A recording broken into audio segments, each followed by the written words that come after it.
Hola a todos, bienvenidos a este nuevo video en mi canal de YouTube. Como ya saben, desde hace algunos videos atrás he decidido armar una sección en la cual hablo de libros jurídicos, pero sobre todo de libros jurídicos que me han ayudado muchísimo en la profesión. Y hoy tengo que hablarles de este libro que es espectacular y a mí me ha ayudado muchísimo. Es el libro Ensayos críticos sobre el COGEP, el tomo 2 del jurista y mi amigo, el doctor Jorge Luis Mazón, a quien de cariño le decimos doctor Mason o incluso doctor Amazon. Y antes de hablar acerca del contenido del libro, quiero hablarles un poco acerca del autor, ¿no? Porque resulta algo chistoso porque me ha pasado que me ha tocado a veces presentar libros o incluso me han pedido que haga prólogos acerca de libros jurídicos y obvio conozco el autor y a mí se me hace muy complicado hablar de un libro, de la obra, sin primero hablar del autor. Y lo que les quería comentar así de manera muy breve es que yo conocí a Jorge Luis a través de internet. Por eso es que las redes sociales yo sí considero que bien utilizadas nos pueden ayudar muchísimo. Nos pueden hacer crecer tanto como personas, así también como profesionales, siempre cuando estén bien utilizadas.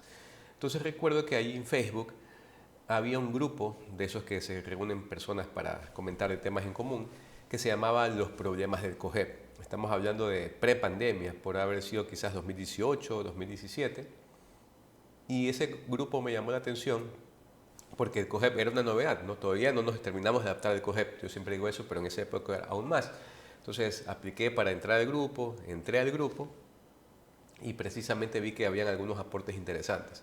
Entonces yo dije, bueno, si ya voy a estar en un grupo donde mucha gente conversa sobre el COGEP, dije yo quiero aportar algo, ¿no? Entonces yo siempre publicaba las entradas en mi blog, que por si acaso les invito a visitar, alfredocuadros.com, y las publicaba, ¿no? Y Jorge Luis, que era el administrador del grupo, siempre las aprobaba. Y bueno, y eso surgió de vez que también podamos empezar a hacer contacto también por la red social Twitter, hoy llamada X, ¿no? Entonces le empecé a seguir a Jorge Luis me empezó también a seguir, por ahí a veces cruzábamos comentarios en Twitter, pero recuerdo que una vez saliendo tanto, o sea, me acuerdo tanto que salía de una audiencia en el Albán Borja y di la vuelta y ustedes saben, a los que conocen la unidad judicial de Albán Borja saben que uno va al centro comercial y había un puestito de libros jurídicos y ahí encontré el libro de Jorge Luis, pero el tomo 1 de los ensayos críticos. Entonces lo compré y me pareció muy buen libro que ayudaba muchísimo y de hecho lo utilizaba mucho para consultar ciertas cosas jurídicas y sobre todo con cuestiones del COGEP. Y entonces, luego de esto, ya cuando vino la pandemia, me acuerdo tanto que Jorge Luis fue uno de los primeros, y en esto sí considero que fue un pionero realmente, en empezar a hacer charlas jurídicas a través de su grupo de Facebook. Recordemos que estamos recién encerrados en pandemia, hubo muchísimos de estos webinars que se llamaban, que esa palabra siempre me da un poquito de risa, pero Jorge Luis, aprovechando la llegada que tenía su grupo, que en esa época creo que tenía unos 12.000 o 13.000 miembros, altísimos abogados, empezó a dar charlas de materias procesales desde su grupo. Y entonces un día me acuerdo tanto que yo le escribí por interno en Twitter, le pregunté cómo había sido su experiencia un poco en el tema de la transmisión, porque yo también estaba interesado en brindar webinars de esta manera. Y me acuerdo tanto que él me llamó un día, me dijo, llame tu número, y me llamó, y algo que siempre le voy a agradecer a Jorge Luis, es que él, sin conocerme más allá de redes sociales, me invitó a dar una charla en su grupo. Entonces, obvio, me dijo, piénsate el tema, propone un tema y organizamos un evento.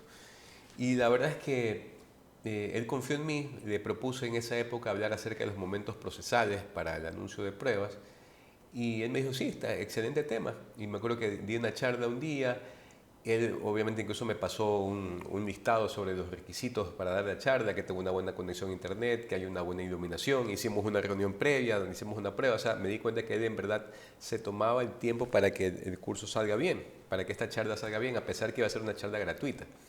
Y para que el evento salió súper bien, Jorge Luis quedó contento con la exposición, entonces de ahí empezó a surgir una colaboración académica y ahora yo puedo decir que lo cuento a Jorge Luis como uno de mis amigos, como un amigo y la verdad es que siempre le quedaré muy agradecido por esa oportunidad. Y como les comentaba, yo también decía que Jorge Luis es pionero en esto porque él sacó, en esa época salió y dio el famoso programa Los Procesalistas, que tiene un canal de YouTube que es muy visitado y que se transmitía, me acuerdo, en época de pandemia los viernes a las 7 de la noche. Y yo primero, él me invitó a dar una charla, me acuerdo tanto del programa quinto de los procesalistas, tengo ese privilegio yo, porque yo estoy seguro que los programas de los procesalistas va a perdurar de manera perenne y va a ser fuente de consulta, es como un Netflix jurídico. Para los que por si acaso no están, visiten el canal de Los Procesalistas. Yo siempre me acuerdo que el programa quinto hablé yo justamente de los momentos procesales para anunciar pruebas en el COGEP. Y luego de esto, ya Jorge Luis me invitó a formar parte del equipo de Los Procesalistas, y de hecho ya se hizo una temporada, se hizo una segunda temporada donde también participé en una charla, también participé también como moderador de algunas charlas, y la verdad es que ha sido una gran experiencia, ¿no? Así que Jorge Luis, si ves este video, la verdad es que te agradezco muchísimo y te felicito por todo lo que has hecho en virtud del crecimiento del derecho procesal. Y José Luis también al día de hoy preside el Instituto Ecuatoriano de Derecho Procesal. Entonces, pero bueno, ya entrando un poco al libro, no les voy a hablar acerca del tomo 1, les voy a hablar acerca del segundo tomo de este libro. Entonces, lo que les quería decir es que este libro se enfoca en la contestación de la demanda.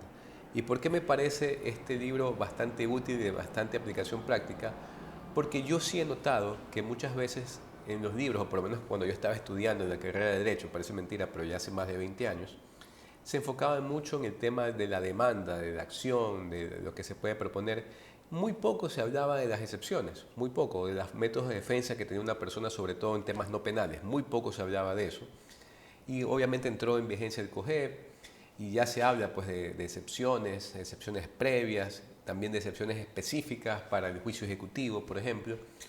Y sí creo yo que hacía falta, y quizás hace falta todavía un estudio más profundo acerca de cómo utilizar bien las excepciones previas y en qué consisten las excepciones previas, sobre todo porque parece mentira, pero todavía nos seguimos confundiendo los abogados. Les pongo un ejemplo. Yo a veces, hasta el día de hoy, que ya tenemos, fíjense, algunos años de vigencia del COGEP, hasta el día de hoy yo he visto que hay abogados que plantean, por ejemplo, excepciones previas. Hablo del COGEP para no equivocarme. Por ejemplo, quieren aplicar la excepción previa de error en la forma de proponer la demanda. Y al momento de fundamentar en su escrito de contestación ponen, voy a deducir la excepción previa del numeral cuarto del COGEP, y ponen error en la forma de proponer la demanda, inadecuación del procedimiento o indebida acumulación de pretensiones. Y lo redactan como si este artículo, este numeral cuarto del 153, tenga una sola causal, una sola excepción. Es como que fueran sinónimos, y no es sinónimo, son casos diferentes. Una cosa es el error en la forma de proponer la demanda, otra cosa es la indebida acumulación de pretensiones y otra cosa es la inadecuación del procedimiento. Entonces, esas son las cosas que nos hacen falta. Entonces, el libro de Jorge Luis se enfoca en la contestación.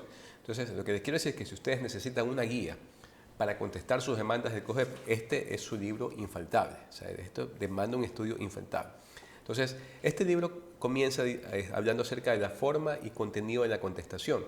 Habla de la naturaleza de las excepciones y un tema importante, señala y con buen detalle lo que puede hacer un demandado al contestar la demanda. O sea, ¿qué es lo que puede hacer un demandado? ¿Cuáles son las opciones que tiene el demandado? Entonces él habla, por ejemplo, ¿qué puede hacer? Primero, se puede estar en rebeldía, es decir, no comparecer, o puede ser también puede comparecer al juicio, pero no contestar la demanda, o puede ser que el demandado comparezca a juicio, presente contestación y por algún motivo esa contestación no sea admitida claramente por el juzgador. Habla también de que el demandado puede allanarse a la demanda o puede haber admisión de ciertos hechos, porque recordemos que el COGEP, una de las cosas que nos señala es que cuando se contesta la demanda, una de las cosas que tiene que hacer el demandado es pronunciarse sobre la veracidad o no de los hechos narrados en la demanda con la admisión expresa de lo que se admite y lo que se niega. No, también dice Jorge Luis, también puede ser que recaiga en una negativa pura y simple el demandado, y nos habla sobre todo un tema importante que se confunde mucho las personas. ¿Cuándo se puede aplicar bien la negativa pura y simple? Porque hay veces que uno dice, admite ciertos hechos y luego dice negativa pura y simple. No, o sea, la negativa pura y simple también hay que saberla cómo plantear. Y también nos dice Jorge Luis que dice, bueno, también se puede contestar planteando excepciones o también se puede contestar planteando una reconvención, y nos explica también cómo procede la reconvención en determinados casos. En el segundo capítulo del libro, Jorge Luis nos habla acerca de los requisitos que debe contener la contestación de la demanda y el trámite que tiene que darse la contestación de la demanda. Y ahora, el tercer capítulo, esto es lo que a mí me parece lo más provechoso, es que Jorge Luis empieza a hacer un estudio de las excepciones previas. Nos empieza a decir, bueno, qué son las excepciones previas, hace una especie de, hace una revisión doctrinaria de las excepciones. Ya las excepciones previas nos va indicando cuáles son las excepciones previas que se consideran subsanables y cuáles son las que se consideran insubsanables, ¿no? Entonces, y él empieza a analizar ciertas excepciones previas, no todas. Y esto sí, en algún momento, si algún reclamo tengo que hacer a Jorge Luis, es que no terminó todas las excepciones previas en su libro. Alguna vez se lo comenté, él me dijo que iba a hacer lo posible para hacer como que el tercer tomo, terminar el estudio de las excepciones previas, pero me decía que obviamente le toma tiempo, ¿no? Y lo comprendo desde ese punto de vista, pero Jorge Luis, por favor, sácale otro libro terminando las excepciones previas. Pero bueno, entonces él habla acerca de incompetencia, habla también y analiza la incapacidad o la falta de personería del actor, y también nos habla acerca de la falta de legitimación. Y esta es importante, aquí me quiero centrar un poquito porque esta es una de las excepciones previas que yo me he dado cuenta que en la práctica es una de las más complicadas de comprender por todos. Porque me he topado que hay jueces que lo deciden como excepción previa al momento de la fase de saneamiento, digamos así, al inicio, deciden. Otros jueces que dicen que postergan la resolución de la falta de legitimación en la causa pasiva, sobre todo, la dejan hacia el final, porque dicen que para ellos es una cuestión de sentencia que tiene que resolverse en sentencia, es decir, de fondo. Entonces, él nos empieza a dar todo un estudio acerca de cuándo aplica la excepción previa a falta de legitimación, sobre todo la pasiva, y si es subsanable o es insubsanable. Y aquí hay un tema que me parece importante, también habla de la incompleta conformación de litis consorcio, y nos habla acerca también de la forma que puede tener la falta de legitimación y esta incompleta conformación de litis consorcio. Entonces hace un estudio, ¿no? Cuando falta un demandado o cuando falta un actor, o sea, para que la demanda pueda estar bien planteada, esa acción pueda tramitarse, cuando falta un demandante o cuando falta un demandado, o cuando faltan demandantes y demandados, o cuando sobran demandantes, quizás hay un demandante que fue citado y en verdad no tiene ninguna participación en esa causa, o asimismo cuando hay un actor que quizás ese actor no debería estar demandando. Entonces analiza todos estos escenarios y créanme que eso es provechoso y no tiene ningún desperdicio. Nos habla también, por eso es lo que se llama la incompleta o indebida conformación de litis consorcio. Luego Jorge Luis también analiza el error en la forma de proponer la demanda, también analiza la inadecuación del procedimiento y analiza también lo que es la indebida acumulación de pretensiones. Por ejemplo, volviendo al tema de la legitimación, una precisión que parece mentira pero se nos escapa a veces, él dice, la legitimación en la causa es un presupuesto para que exista una sentencia de mérito, una sentencia de fondo. La legitimación en la causa no asegura el éxito en una determinada demanda, y eso es así. Entonces, como pueden ver, este libro tiene estos ensayos, como les digo yo, para lograr hacer una buena contestación de la demanda. O sea, este libro en ese sentido es indispensable. Tiene teoría, pero también está bien enfocado en la práctica y está muy, pero muy bien escrito, muy bien detallado. Se comprende absolutamente todo y como digo yo, eso es que haya claridad en la exposición de los conceptos y en el desarrollo de las ideas por parte del autor, siempre se va a agradecer. Y como les decía, o sea, este libro, el tomo 1 con el tomo 2, indispensables en la mesa de trabajo del litigante. Así, sobre todo en temas de COGEP. Queremos saber con temas de COGEP, tenemos que tener estos libros. Nos va a ayudar a comprender mejor este sistema y sobre todo va a ayudar a comprender cómo funciona este tema de la contestación de la demanda, que créanme que también es muy bonito saber contestar una demanda, saber plantear esa oposición a las pretensiones del actor. No sé si utilizar la palabra arte, a veces eso me parece un poco pretencioso, pero sí tiene una belleza, digamos así, saber plantear una buena defensa en un juicio y poner a pensar tanto el juez como la contraparte cuando se plantean buenos argumentos y se fundamentan muy bien las excepciones previas. Yo más de una vez he utilizado este libro para fundamentar una excepción previa, más de una vez he utilizado este libro, por ejemplo, para fundamentar las apelaciones a excepciones previas que a veces no me han concedido en primera instancia, y espero que ustedes también lo usen y por eso es que se los recomiendo. Entonces, con esto he hablado bastante del libro, he hablado bastante del autor, así que los invito, amigos, a revisar la obra, a leerla y a estudiarla, y nos vemos en otro video. Y por último, lo que me queda es pedirles que si este video les pareció útil, compártanlo, denle like para que pueda llegar a más personas y así este canal pueda tener más vida y esta información pueda quizás llegar a alguien que también la necesite. Así que muchas gracias, estimados amigos.